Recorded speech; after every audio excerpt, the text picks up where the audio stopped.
This part work has been supplied to me free of charge from DeAgostini.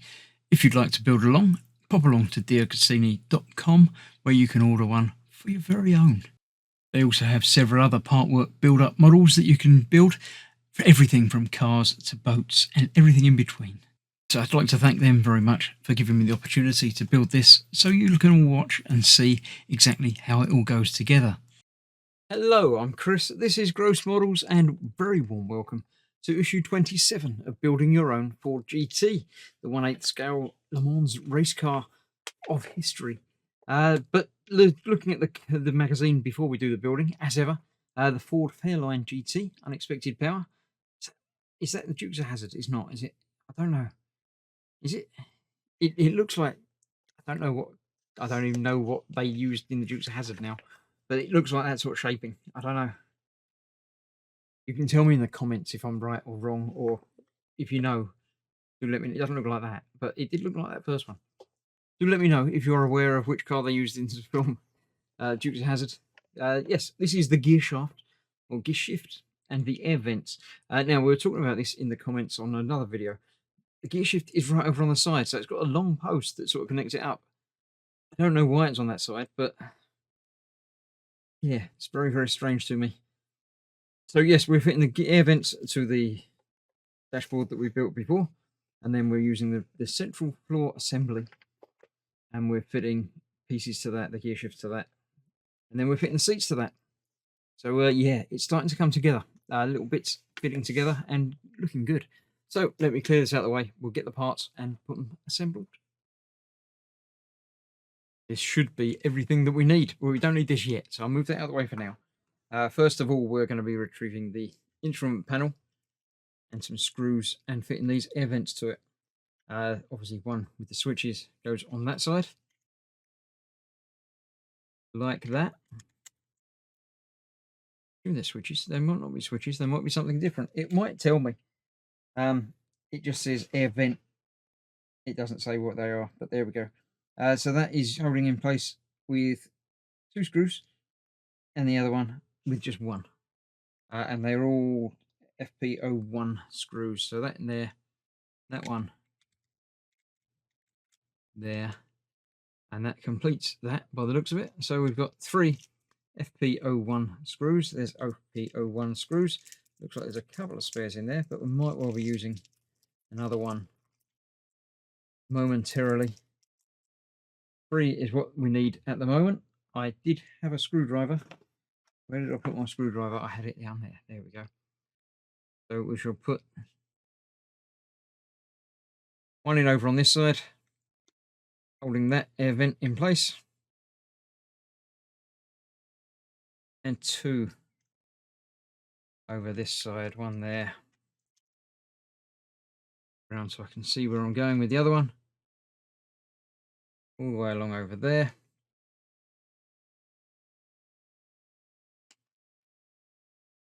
And there we have it. That is now pretty much completed from there, I think. Obviously where the steering wheel is going to come through. So yeah, cool, interesting stuff. Then we retrieve the central floor assembly. I have already retrieved it. There it is. So then this is fitting down there. So what we got? A pin and 2 screw holes for that to attach down there. Nothing happening over there. That goes down there. Alexa, stop. I didn't even talk to you. Why are you talking to me? There we go. That goes through there. And the pins at each end will take an anchor screw, it says. Doesn't say it put a screw in there quite yet. Oh, it does from the other side. So look, yeah, 1 pin, 2 screws. So the FP02 screws go through there. Let's see, the ones I've got one there. There's an 01. There's an 02. So I've got 2 single 02 screws from previous issues in this month. So I always like to use up them before opening another bag. Might need to open another bag in a minute, but, you know, get rid of that. Then there's some rubbish I can get rid of. But before I put that in there, this goes over the top. Well, and that uses an 01 screw. hold that in place. So that goes through there. So we do still need an 01 screw, which I thought there was an extra one in there, as there was indeed. That one will do that, just one. I'll put that one back in. I'll put it back in there in a moment, but don't need it quite yet.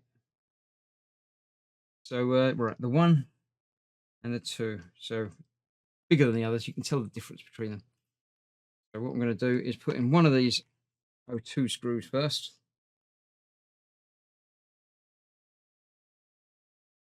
And that will hold that in place. And then I don't have to hold this in place while I get this screw in. Use other fingers, not the one that's holding it in place. There we go. That one through there. Let's tighten that one up all the way. And the last 02 will hold the other end of this in place. Honest, it will. Not the way I'm doing it, apparently. There we go. So there we have that.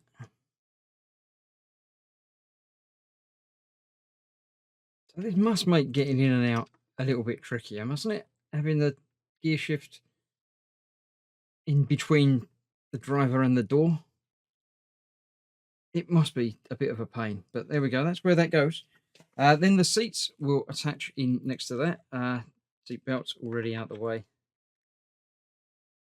Getting that in around all of that. Like that. Corresponding everything, yep. And then 4 02 screws. So I do need some more 02 screws. I do need to open this packet, which has got quite a few in it. And get 4 of those out. 3, 4. There we go. Those safe. I shall put those away in my spare collection. So we've got 4 screws to hold this in place. They're quite visible, apparently. 1, 2, 3, and 4. And they will hold the seats in place, finally. One isn't for some reason, though. Is it not lined up right? Feels like that's where it's got to be. Try a different screw hole just to see. Doesn't feel like that's going in there either. So I haven't got it lined up right for some reason. Just check. Let's get these seatbelts out the way. Middle bit is not attached either. That is just friction fit on there. There are 4 posts there, and they do correspond to there. They've got to.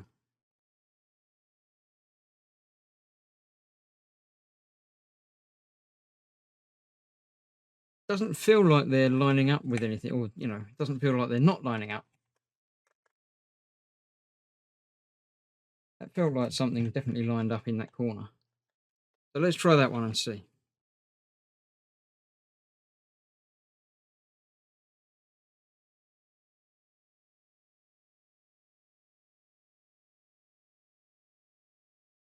Well, that one did up to something. So yes, I think it's just a case of getting everything lined up properly. Tightening these up in there. So let's try this one again.